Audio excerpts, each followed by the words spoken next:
जी, अस्सलाम वालेकुम। कैसे करते हैं कि आज आपका संडे का दिन है और यूजुअली ये ऑफ होता है और लोग बहुत बिज़ी होते हैं क्योंकि आपने वीकेंड के ऊपर जितने भी काम करने होते हैं वो सारे पेंडिंग में किए होते हैं।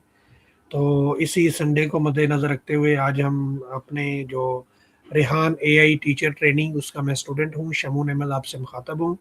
तो आज हम एक बड़े ही अहम टॉपिक के ऊपर बात करने जा रहे हैं और ये जो बात करेंगे हम वो चैट जीपीटी के साथ करेंगे। 10 मिनट की हमारी ये टॉक होगी। तो सबसे पहले मैं आपको अपने टॉपिक के बारे में बताता जाऊं कि आज का हमारा टॉपिक जो है वो क्या है। तो हम अपनी ज़िंदगी के अंदर कामयाब होना चाहते हैं, लेकिन कामयाबी के लिए दुरुस्त मकसद होना ज़रूरी है। गोल बनाना बहुत ज़रूरी है। अगर हमारा मकसद वाज़िया, हकीकत पसंदाना और हमारी सलाहियत के मुताबिक हो तो इसे हासिल करना आसान हो जाता है।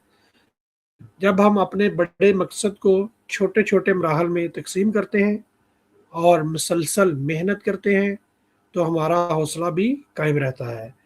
आज हम सीखेंगे कि काबिल हसूल अहदाफ कैसे मुकर्रर किए जाते हैं और अपने आप को बर वक़्त और हर वक़्त पुरजोश और मुतहर्रिक कैसे रखा जा सकता है। तो इस टॉपिक के हवाले से मैं चैट जीपीटी से कुछ सवाल करूँगा। तो सबसे पहले मैं वेलकम करूँगा। हेलो चैट जीपीटी, आप कैसे हैं? ठीक हैं? मैं ठीक हूँ। बताओ आगे क्या बात करनी है? जी, ये जो मैंने आपसे टॉपिक डिस्कस किया है, इसके रिलेटेड आपसे कुछ क्वेश्चन करेंगे। तो मुझे सबसे पहला मेरा क्वेश्चन ये है कि मकसद क्या होता है और ज़िंदगी में इसकी क्या अहमियत है? एक सेकंड चेक करता हूँ। वालेकुम सलाम। जी, बिल्कुल सलाम। शुक्रिया सवाल का। मकसद वो साफ और वाज़ेह हदफ होता है, जिसे पाने के लिए हम मेहनत करते हैं।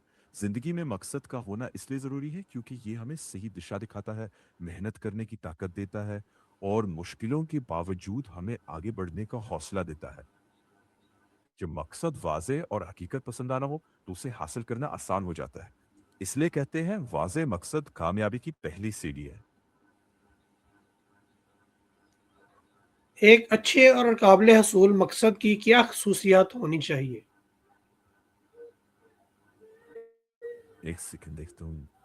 हाँ जी, एक अच्छे और काबिल हासिल मकसद की कुछ अहम खासियतें होनी चाहिए। सबसे पहले वो क्लियर हो, ताकि पता हो कि क्या हासिल करना है। फिर वो रियलिस्टिक हो, यानी तुम्हारी काबिलियत और रिसोर्सेज के हिसाब से हो। तीसरा, मेजरेबल हो, यानी उसकी तरक्की नापी जा सके। चौथा, उसके लिए टाइम लिमिट तय होनी चाहिए। और आखिर में वो मीनिंगफुल और मोटिवेटिंग हो, ताकि इंसान को उसे हासिल करने की लगातार हिम्मत और जुनून बना रहे। ऐसे मकसद को हासिल करने के चांसेस काफी बढ़ जाते हैं। तो हकीकत पसंदाना मकसद मुकर्रर करना क्यों ज़रूरी है?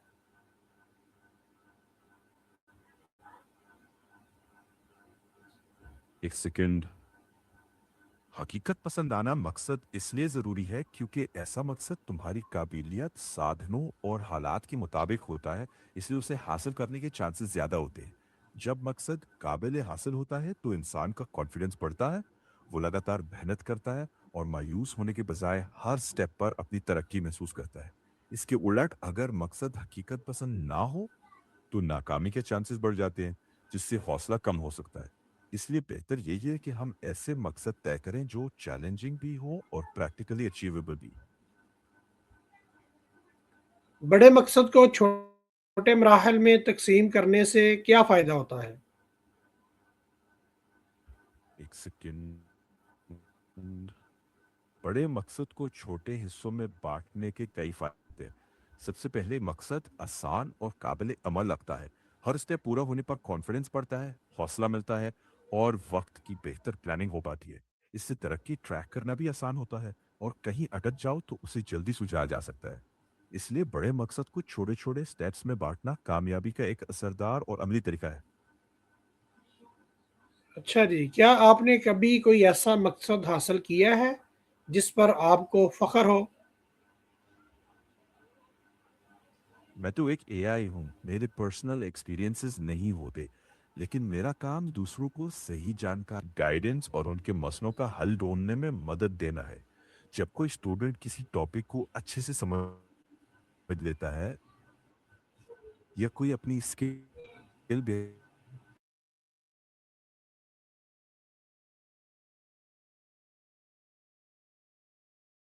लेकिन औरों को अपने मकसद हासिल करने में मदद देना ही मेरे होने का असली मकसद है। वेरी गुड, बहुत ज़बरदस्त बातें आप करते हैं। लोग आपसे बहुत फ़ायदा भी उठा रहे हैं। तो मेरा अगला जो सवाल है वो ये है, क्या आपने कोई ऐसा या लोगों ने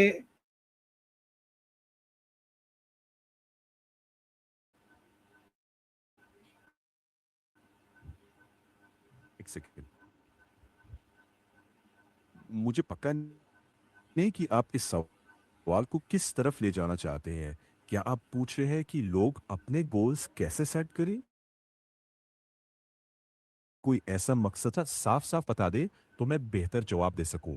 तो क्या आप अपने लोग लिए अक्सर इस अपने अहदाफ हासिल करने में क्यों नाकाम हो जाते हैं?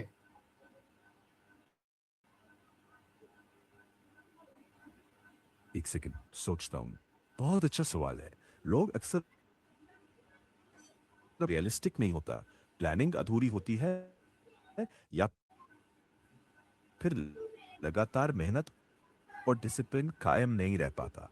कई बार लोग जल्दी रिजल्ट चाहते हैं और पहली मुश्किल या नाकामी है और अपनी तरक्की को वक्त प वक्त देखना भी फायदेमंद होता है। अगर इंसान क्लियर, रियलिस्टिक और काबिल हिसाब मकसद बनाए, उसे छोटे स्टेप्स में बांटे और लगातार मेहनत करे तो कामयाबी के चांसेस काफी बढ़ जाते हैं। अब मेरा अगला सवाल आपसे है कि अपने मकसद के लिए रोज़ाना की मनसूबाबंदी कैसे की जा सकती है? एक सेकंड में देखता हूँ। बहुत अच्छा सवाल है। अपने मकसद के लिए रोजाना प्लानिंग का बेस्ट तरीका यह है कि बड़े गोल को छोटे छोटे डेली टास्क में बांट लो। हर दिन के लिए 2 या 3 क्लियर काम चुनो, उनके लिए वक्त तय करो और कोशिश करो कि सबसे जरूरी काम पहले हो। दिन के आखिर में थोड़ा रिव्यू कर लो कि क्या पूरा हुआ और क्या रह गया। अगर कोई दिन पूरा प्लान फॉलो ना हो पाए तो घबराओ मत, अगले दिन फिर से बेहतर तरीके से कोशिश करो।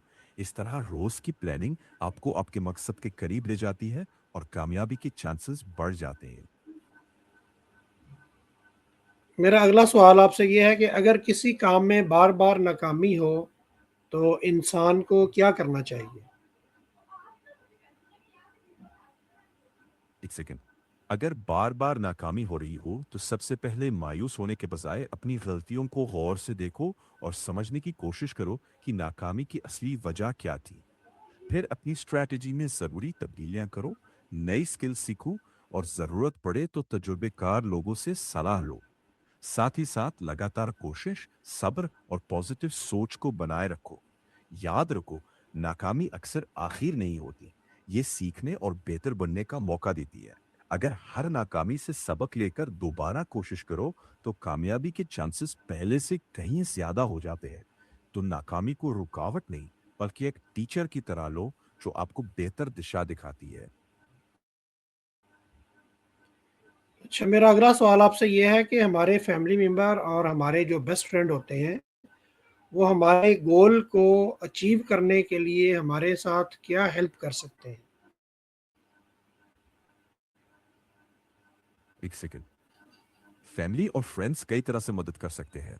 वो इमोशनल सपोर्ट देते हैं, यानी हौसला, समझ और मुश्किल वक्त में साथ रहना। कई बार वो प्रैक्टिकल मदद भी करती हैं, जैसे रिसोर्सेज शेयर करना, कनेक्शंस बताना या पढ़ाई काम के लिए माहौल बेहतर बनाना।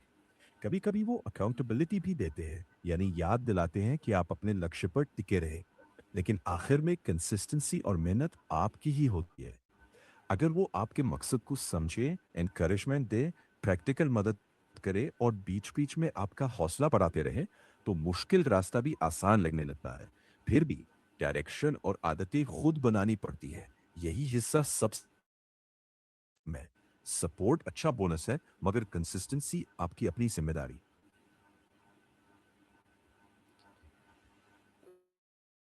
ओके, मेरा अगला सवाल ये है कि अगर आपने कोई गोल जो है वो ठीक है। अचीव करना है और वो टारगेट आपने जो टाइम लिमिट है वो मुकर्रर किया हुआ है, और उस टाइम के अंदर पूरा नहीं होता तो क्या करना चाहिए?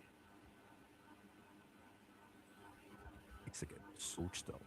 बहुत अच्छा सवाल है। अगर तय वक्त में गोल पूरा ना हो पाए,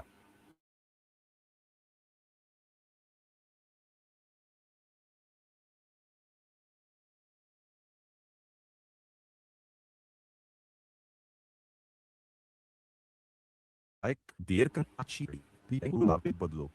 हो सकता है टाइमलाइन थोड़ी रियलिस्टिक बनानी पड़े। कभी कभी कामयाबी थोड़ा लेट भी आ जाती है, लेकिन उसके लिए सब्र, लगातार मेहनत और अपनी गलतियों से सीखना जरूरी होता है। अगर मकसद अब भी अहम और हासिल करने लायक है तो उसे छोड़ने के बजाय बेहतर प्लानिंग के साथ फिर से कोशिश करो। कभी कभी टाइमलाइन बदलनी पड़ती है, लेकिन कंसिस्टेंसी ही असली कुंजी है। अच्छा जी, मेरा लास्ट सवाल आपसे ये है कि मुझे ये बताएँ कि डिसिप्लिन और मोटिवेशन में क्या फ़र्क है और ये दोनों गोल अचीव करने में मददगार होते हैं? एक सेकंड में देखता हूँ। बहुत अच्छा सवाल है और ये बहुत इंपॉर्टेंट भी है। मोटिवेशन वो जोश है जो हमें किसी काम की शुरुआत करने के लिए उकसाता है, लेकिन वो बदल सकता है, कभी कम कभी ज्यादा। वहीं डिसिप्लिन वह आदत और प्रतिबद्धता है जो आपको बिना मन के भी लगातार अपने मकसद के लिए काम करते रहने देती है। दोनों जरूरी है, लेकिन लंबे समय में डिसिप्लिन ज्यादा टिकाऊ साबित होता है। मोटिवेशन शुरुआत करवाता है और डिसिप्लिन आपको रास्ते पर बनाए रखता है। जब दोनों साथ हों, जोश भी और निजाम जब्त भी, तो अपने गोल्स हासिल करने के मौके बहुत बढ़ जाते हैं। जी, बहुत शुक्रिया जी नाज़रीन, आप लोगों ने हमारी जो डिस्कस है वो सुनी होगी और हम उम्मीद करते हैं कि आपको पसंद भी आई होगी। तो इंशाअल्लाह आपके साथ नेक्स्ट एपिसोड के अंदर दोबारा मुलाकात होगी। अल्लाह हाफ़िज़।